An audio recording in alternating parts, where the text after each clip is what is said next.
tu ne fais pas le travail, non, si tu ne fais pas en toi-même, tu ne peux pas le faire pour les autres. C'est vraiment, c'est déjà fait. Même si c'est en France. Nous, on est les pionniers. Dans l'histoire de l'immigration, qu'est-ce qu'on a les Djinns les années 80? Non, on est les pionniers.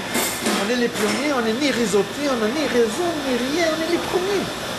Donc il y a un sacrifice qui nous est dû pour construire, pas une maison, et mettre une pierre, deux pierres. La génération qui vient, ben, elle voit qu'il y a une pierre, deux, elle va mettre la troisième, la quatrième, et ainsi de suite. Tu viens de parler de maison, j'ai une idée comme ça.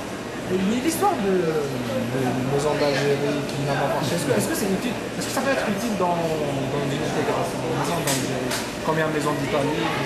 Ça peut être utile, tout ce qui est positif est utile, mais il faut que ce soit une maison qui a, comme on dit, des fondations.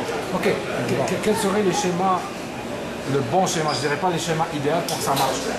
Comme ça, une maison d'Algérie, comment ça pourrait se réaliser sans les contraintes habituelles?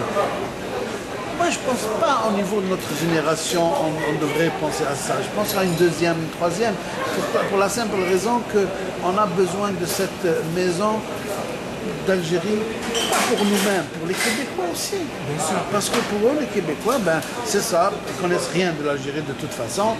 Alors bon, quand tu leur construis une maison qui reflète un peu ce qu'on a de plus beau dans ce pays-là, parce que moi je ne parle pas de ce qui se passe actuellement, je parle de ce qu'il y a de plus beau dans ce pays-là qui a été construit dans 1,5 million, ils sont morts, ils ne sont pas morts pour rien. Donc il y a toute une page d'histoire aussi qu'on a avec le Québec.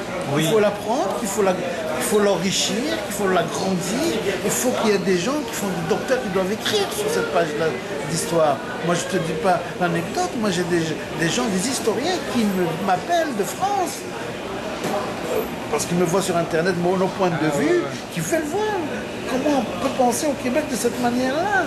Et quand ils sont venus au Québec, ils nous ont interviewés.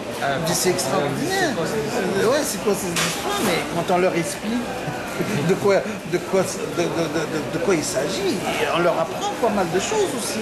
Parce que c'est vrai qu'on a une belle page d'histoire, pas longue entre le Québec et l'Algérie, mais qu'il faut aller la chercher, il faut aller la glorifier, il faut aller l'enrichir, et ça c'est un travail un peu de tout le monde. Il se fait déjà, mais il ne faut pas qu'on le fasse. Mais une autre chose, il faut aller doucement, il ne faut pas que les gens précipitent un peu les choses, il faut aller doucement, selon nos moyens, on n'est pas obligé d'être la communauté que je veux.